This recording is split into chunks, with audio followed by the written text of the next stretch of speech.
The 2018 midterm election saw another glass ceiling break in our government, as for the first time we saw two openly Muslim women enter our House of Representatives. Now, these are not the first two Muslims in Congress. Keith Ellison has long since preceded them, even though we sometimes forget that Keith Ellison is a Muslim because he hasn't been really embroiled in any major controversies surrounding the usual Muslim talking points, as we'll talk about in a little bit.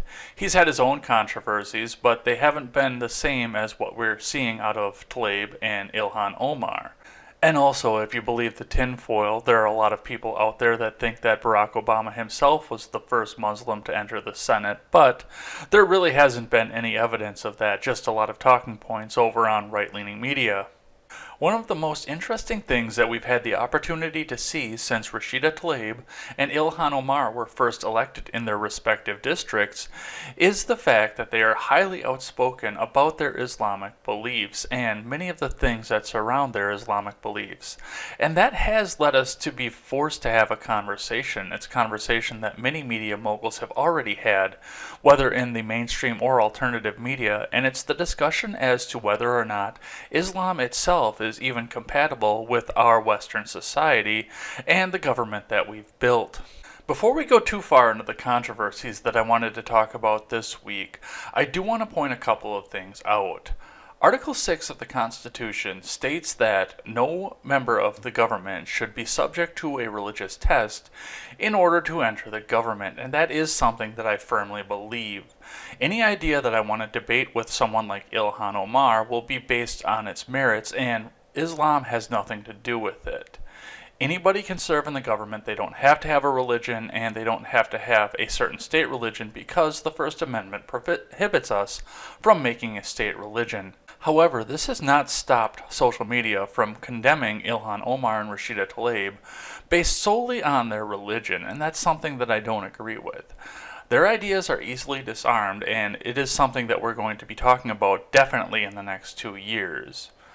Now, with all of that being said, I do understand the fact that Israel and Islam have had a troubled past, and according to Scripture, it goes all the way back to Abraham and the inheritance going to Isaac rather than Ishmael. But it is a troubled past that even comes forward into modern times, and that is something that can be easily demonstrated by this picture of a map hanging up in Rashida Tlaib's office showing Israel, but instead of having Israel there, there's a sticky note that points to it and says that it is Palestine. It's very important to point out the fact that there's a stark difference between an anti-Israel sentiment and an anti-Jewish sentiment. And Rashida Tlaib's example with her map points to an anti-Israel sentiment. It is a target based on the conflict between Palestine and Israel against a specific state and nation in this country, and not necessarily against an ethnicity of people, since many Arabs and Jews alike live in Israel, but rather a state solution based on the fact that a group of people is marginalized in the Middle East, and Tlaib thinks that it's unjust. Representative Ilhan Omar of Minnesota 5, however, has had a different sentiment. Over the past week, over the past couple weeks, and even over the past few years, Ilhan Omar has come under fire numerous times for comments that could be construed not against a specific nation, but instead against a specific race of people and a specific religion. And that's what I want to talk about today.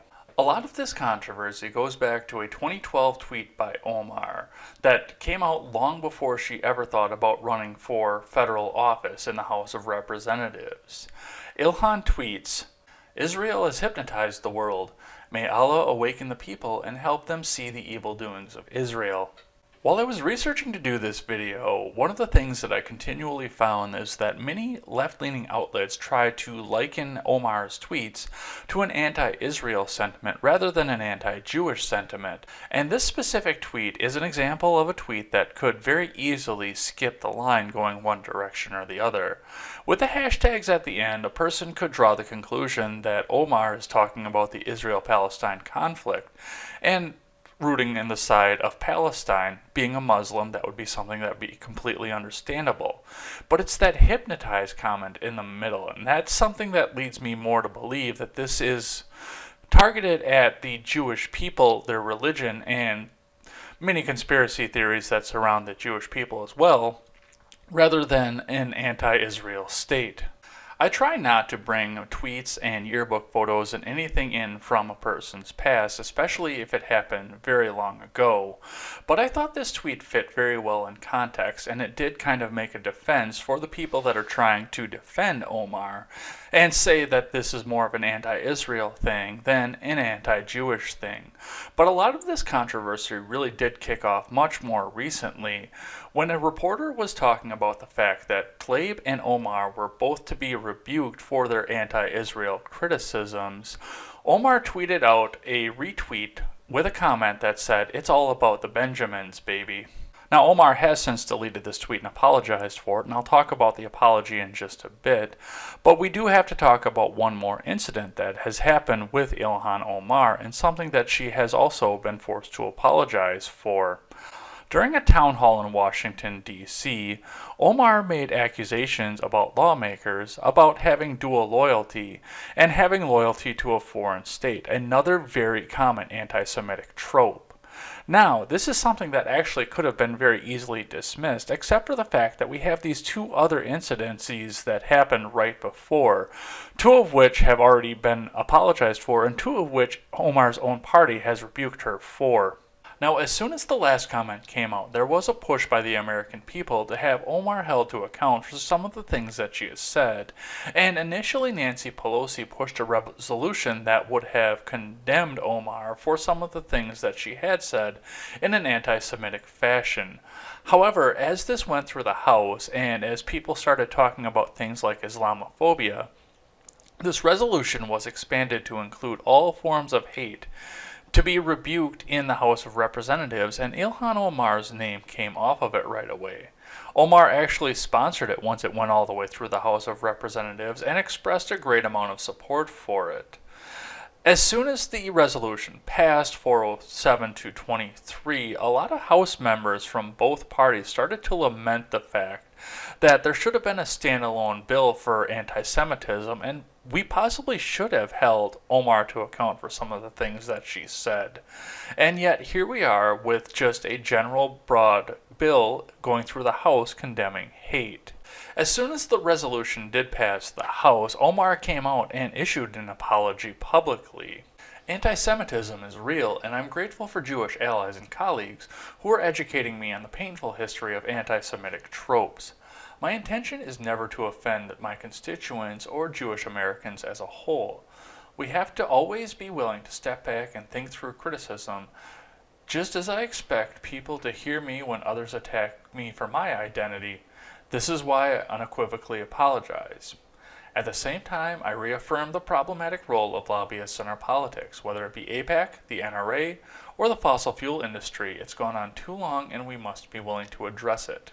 Now, I'm definitely not Jewish, and I know that this apology was not directed towards me, but I definitely look at something like this, and I see somebody, a politician, who is looking for re-election and making sure that she has the votes to get re-elected, rather than expressing actual sorrow for something that she did. In an issue like this, it is important for us to point out the differences between an anti-Israel sentiment and an anti-Semitism sentiment, something I pointed out earlier in the video. And one of the biggest indicators as to which one you actually have usually revolves around the kind of company that you attract once you start making statements like this. And David Duke, a former Klansman who is not a fan of the Jews by any means, has come out since all of these statements were made and said that Representative Omar is the most important member of Congress. And trust me, if you are attracting the attention of David Duke, that's not going to be a place that you want to be in the Democrat Party, especially after the fact that everybody in the Democrat Party railed against Donald Trump for not disavowing David Duke quickly enough or strongly enough when he was first coming into his presidency. As we talk more about this article, we talk more about the things that have happened. One of the things that I've constantly been seeing and hearing in the news ever since all of this happened was the defenders of Ilhan Omar, people such as Alexandria Ocasio-Cortez, Rashida Tlaib, and other members of the House of Representatives tried to mask this as Islamophobia rather than an actual criticism for a person speaking out against a race of people and a religion of people. Outlets like Vox and CNN have been very eager to point out the fact that many conservatives have come out staunchly and strongly against people like George Soros and Bernie Sanders, and trying to equate this all to be the same thing, but there is a vast difference between any of this. Omar is making a broad generalization about a single ethnic race of people that practice a single religion. And while yes, it is true that Soros and Sanders both hail from that same ethnic race, neither one of them are a practicing member of the religion that is involved with being in the race. Therefore, I don't think that any tropes really account to them. Furthermore, the people on the right that are jumping out towards these two specific people are jumping out and criticizing specific people for specific actions, not trying to denigrate an entire race of people based on just the fact that they all hail in heritage from one small strip of the Middle East. There's always the association that neo-Nazis tend to vote for the right, and white supremacy seems to be a right-leaning thing. However, when you look at the news media and you look at the government and you look at the constituency itself, a lot of us come out and are very hard against the alt-right. We don't believe in their ethno-nationalist ideas. We don't believe in a white state any more than black people should believe in a specific blacks only state. And furthermore, if you look at the ideals of the neo-Nazis or any other ethnocentric group, you start to see a lot more similarities with the ideology of the left rather than the right. They look for a massive redistributionist state. They just think that the only way to achieve it would be to cleanse the world of every other race out there. As far as whether or not Islam is compatible with our Western ideas or whether or not we can have a Muslim in Congress, I do stand to the Sixth Amendment, and I will never advocate to have a religious test for anybody to be in the government. Furthermore, Keith Ellison held that same seat that Omar is holding right now from 2007 on to when Omar took the seat and Ellison became the Attorney General of Minnesota. And we have never had to have a conversation about this before. Maybe it's not necessarily the religion, maybe it's just Omar herself. That's something that we'll have to see as Omar finishes out her first term as a congresswoman and whether or not she gets reelected for another term. What do you think about Ilhan Omar's anti-Semitic comments?